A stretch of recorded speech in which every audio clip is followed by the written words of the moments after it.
Hello guys, welcome back to Noob Nerd, and today we're going to be going through the final part of me going through my own Blu-ray and DVD collection. Yes, so if you haven't checked those two parts beforehand, the links will be down in the description and probably as a card up there. So yeah, I've still got a handful of DVDs and Blu-rays left. I will actually be showing you some Blu-rays for now. No clickbait this time. But yeah, obviously there's not as many DVDs left, so this part is going to be considerably shorter unless I talk a lot about the movies I'll be talking through. So yeah, take a DVD or Blu-ray out of my collection and be explaining my love for it, or maybe my experience with that certain film. So yeah, let's just get on with it. So let me just check, is everything set up right? Yes, everything is set up right. So that gives me the perfect chance to start off with This Is England. There it is. There it is. Bit of a rough box. It's kind of been screwed up, probably because of me. Haven't watched this one. Haven't watched this one whatsoever. I think this is the one my brother, of course, got. This is 5 stars, classic apparently. So I might need to watch this, man. I think I watched clips of it, like as my family had been watching it. So yeah, really good cover art here.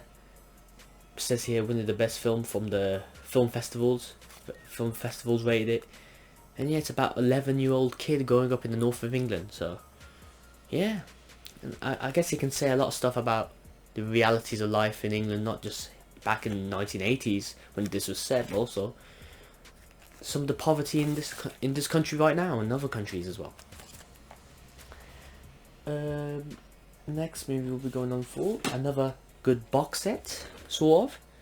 Yeah, the Halloween, which includes a second disc for its documentary. Very good cover art here.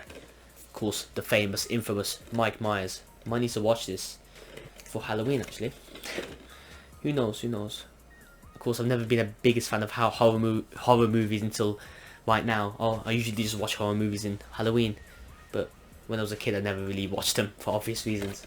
So yeah, got a lot catching up to do. 18 rated. Yeah. Oh, I didn't even notice. It's got like a little reflection of all, if you can see, I think you can notice, all the reflections of the posters of all the Halloween movies. That's really cool. Never knew that before. Yeah. Over 7 hours of features. I never knew that. That's really cool, actually. I never actually noticed that before. That's really cool. That's probably one of the coolest looking covers yet. Oh. Okay, this is a banger then. Let me just put this all in the box. The Godfather collection. Wow. Yeah, includes Godfather Part 1, Godfather Part 2, and of course, what's it called? The Godfather bonus materials. Of course, as you can see, there's only one case missing, and I have to only assume that my brother or other family member has got Part 1 of this movie, of this collection. And of course, the Godfather Part 1 is probably apparently the best one. Maybe it isn't, I don't know. Criminally underrated from my end. I haven't watched it. I need to watch. I don't know why I'm saying it's underrated. I just haven't watched it yet. Yeah, it's a shame that I haven't got the first part, actually. I'm stupid. This is what Part 2 includes. Apparently it goes through like different time periods. I think one of them is like a prequel, sort of. Okay, I wish I knew who these people were. Al Pacino, I know, of course. And here's the bonus materials. I'm assuming that was the director. So yeah. I'm sorry guys. I'm probably exposing myself for how much I need to know more about films. But we'll get there. We'll get with films I actually know. But this time we're moving on to actually my only TV DVD I've got. I don't think we didn't actually have many TV DVDs, and this is one I got from a shop in the UK called HMV. The Big Bang Theory Season 1. Of course, I saw loads of episodes like out of order on like TV. I really wanted to just watch just the first season, and I saw it on the shelves, and I got this for a reduced price. And yeah, it really is a good season, man. You can see why this lasted for like 10 seasons, man. Bloody hell. Who would have thought? But yeah, really good stuff, man. Might need to check the special features. Goes into the quantum mechanics of Big Bang Theory, so who knows some of the stuff they actually say about Sheldon and what they say about scientific, because they are scientific professors. Maybe some of it is actually true. But yeah, if you haven't watched this comedy show, it's very popular. Obviously, you check it out, man. It's really good. Season 1's very good. Might need to go through chronological season 2, season 3. It's all on Netflix actually, but you can never beat the DVD. And so next we have, what should we go? Let's go with our first Blu-ray. Let's go with it. Star Wars: The Force Awakens. Yes. In the UK, I think, I don't know about other countries, we had a choice, limited edition sleeve, either a white style or of course a black style, and instead of a blue lightsaber, it's a red lightsaber for the dark side sleeve. Yeah, so this is the Blu-ray stuff, man. Of course, this is a monumental film for many people. This is Star Wars coming back after so long, and this is the sequel trilogy. Say what you want, but it introduced me, it piqued my interest in Star Wars and into the other films. It forced me to watch all the older films back and leading up to this film. So yeah, it really cemented my intrigue in the Star Wars universe, and ever since then I've never looked back. It really is a good introduction for new time viewers, but also I think people are a bit too harsh on this. Maybe I'll watch it again, maybe I'll agree with them, but it's not. I like the idea that it did take elements from all the original trilogy and mashed them together and created also new characters. I like Finn in this, where he's a good introduction. In this, Han Solo returns in all his glory. I like how Luke's kept out in the background until the end. I like the cliffhanger they leave. And yeah, of course I've got all the other Star Wars movies I've watched from my brother, but this is the movie I bought myself, and I felt this is just a monument time in my life, and one that I'll never forget. Really good stuff, man. Really good behind the scenes stuff as well, man. I specifically remember watching it, man. It's always fascinating to see Star Wars behind the scenes, but this one in particular, it's really fascinating, of course, because of course this was like the process of getting all the actors back for the first time, getting all the prosthetics, going back to original trilogy days. Really good stuff. So glad I got this. And also here's another. This is the second Blu-ray I ever got. That was the first, and it's an infamous one again. Batman v Superman: Dawn of Justice, the Ultimate Edition. I really liked. I watched the theatrical cut. I was blown away of how surreal it was, in my opinion. And Ultimate Edition is not gonna enhance my experience. It's a very good film. The Ultimate Edition, but also in my opinion, the theatrical cut is good as well. But this, of course, provides more insight, and some people actually prefer this to the theatrical cut. I like both. It didn't really change my mind on this film. This film's really good in my opinion. I don't know. I can see why some people will criticize it, but I think it really gets bashed too hard. And Warner Brothers, I think, really just didn't know what they wanted. I think they assumed Zack Snyder would be a viable option for all audiences, and they just choked on the last minute. I think Justice League, they just didn't know what to do after this movie's reaction. But whatever anybody says, you can't really forget this film again. Just like The Force Awakens, but this time it really just R-rated Ultimate Edition, but it says 12 here actually. So in the US it's R-rated, but that's interesting. Of course, I understand why Warner Bros. Didn't post this edition. This edition's got the theatrical and the Ultimate Edition. Again, behind the scenes, are going to be always sensational. I especially like the new Batmobile designs. Those are always cool to witness. Yeah.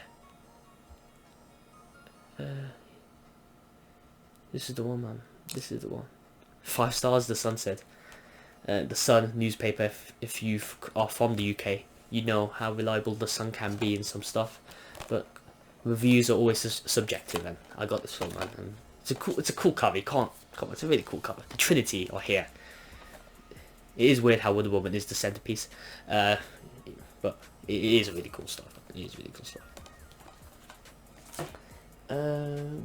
Let's move on back to DVD. The Black Dahlia. I actually got this recently from a family member in Holland. So they were just like, "Oh, Sid, you can take it. We don't really need it, so you can have it." Stars Scarlett Johansson, Aaron Eckhart from Dark Knight, who plays Two-Face. Never actually seen him in anything else, so I might need to watch this movie to see what's going on. Just a cool noir film. Don't really watch much of those, so yeah, why not?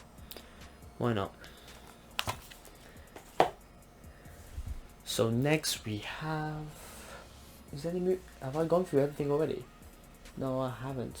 We've got 2 more left. Speaking of missing DVDs, Casablanca I've got as a box art. Never watched this. Too old for my taste. Even though it's probably one of the best films apparently ever made. I know the final scene what happens. It's missing. It's missing. Oh no. So hopefully my brother's got it. I need to ask him a lot of questions after this. But yeah, is that all the movies I got? No, I've got one more movie to go with you, and it's the most recent one I got. You can guess from this background. It's Blade Runner 2049. And of course, just my luck, the week after I get this on Blu-ray, it comes out on Netflix. But no, I just had to get this on physical edition. Limited edition. I got this from a lovely guy up north from Amazon. Of course, I'm always paranoid, and then the first time I got it from like a second-hand owner, so I was scared, oh maybe you couldn't post it, but it did get posted, and I was so glad it did. And yeah, Blade Runner 2049. I watched it. I didn't watch the first Blade Runner. Need to watch that obviously, but I watched this by itself. The perfect sequel. You don't need to watch the first one, but if you watch the first one, it will enhance this one. But it's its own story with cool nostalgia at the end, of course, but it doesn't rely heavily upon it. It relies on a new hero that is at the end is insignificant to the broader story, but you care about him. You're emotionally invested. The cinematics are so striking, but also they are used. The cinematics, the graphics, the CGI is used to impact the story and the character so well. Don't want to spoil it for anyone who hasn't watched it, but if you haven't watched it, and I know this didn't get as much box office as it could have been, just watch this, man, and hopefully it can get a sequel that it could deserve. But it doesn't need the sequel, but it's just, I don't like how it didn't get as much money as it should have deserved. Look at this, 5 star, 5 star, 5 star, 5 star. It's up there with The Empire Strikes Back.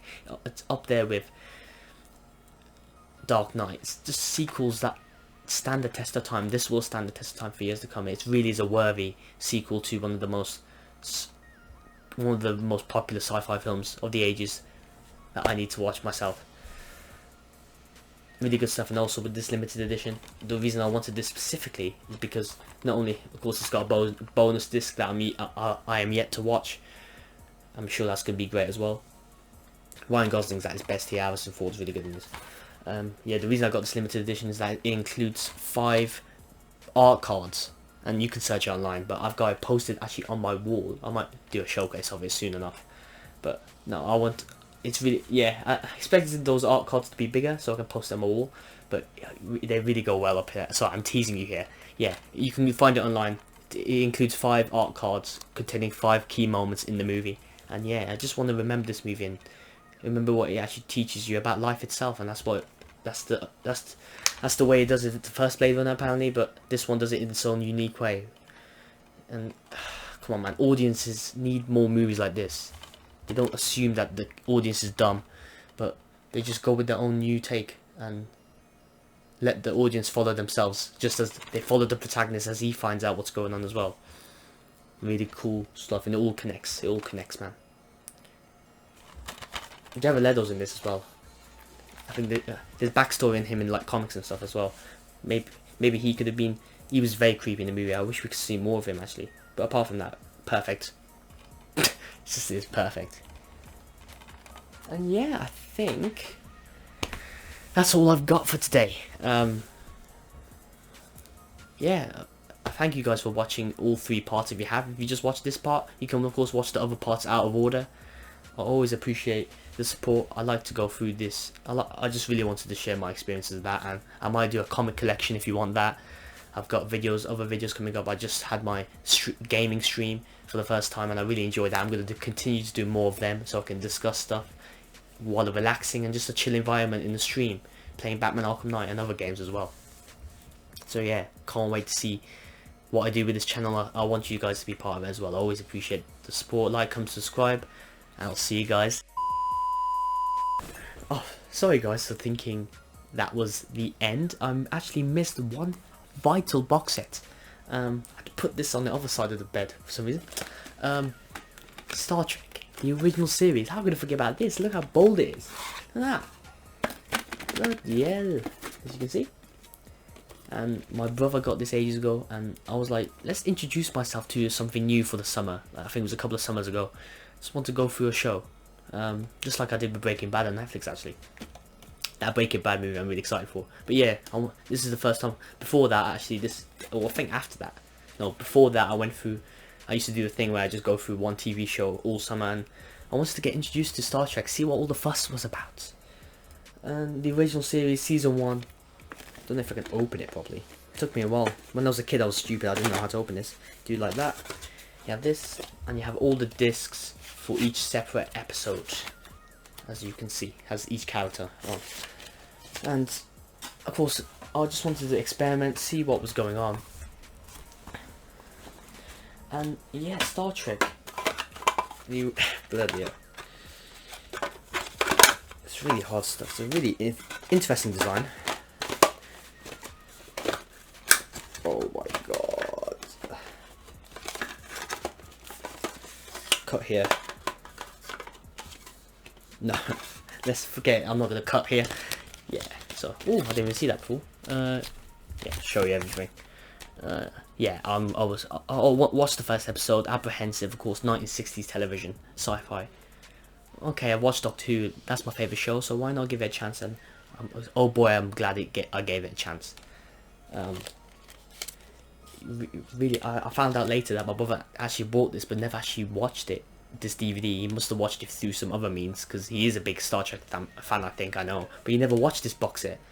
But I was the one who watched it. He bought it. It must have been expensive. But yeah, I watched this every disc throughout the summer. I think there's like 23 episodes or something. Really good television, man. It really goes through it really sets the stage for science fiction tropes, such as it's not cheesy. It is cheesy, but it's got a lot of heart to it, and they really are inventive in the stories they use. But they also use it to also, again, always about inventive style, but also using that to impact on the characters and developing them as the episodes progress, but also having its own cool one every week. Every episode's a new monster of the week, almost going through storylines such as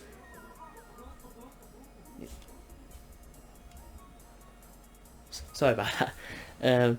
Yeah, going through like the tropes such as imposters, doppelgangers, evil doppelgangers, mystery, something sneaky is going on behind the scenes, hallucinations that reveal Captain Kirk's and Spock's hidden desires and backstory from before they became captains and advisors on the ships. Really good stuff, man. And they go back in time. Oh, don't want to spoil stuff, but yeah, it's just really cool, inventive storytelling, and you really feel like you're going through a day by day struggle, but you slowly but surely knowing these characters' quirks and why they are the way they are, and you want to see them in new and tough situations, even if sometimes it is funny to see the special effects, see how they've progressed over time compared to now. But yeah, no, really good stuff, man. This is the only DVD I've got left. I haven't forgot any more. And yeah, this is the real end for this video. See you guys next time. Bye.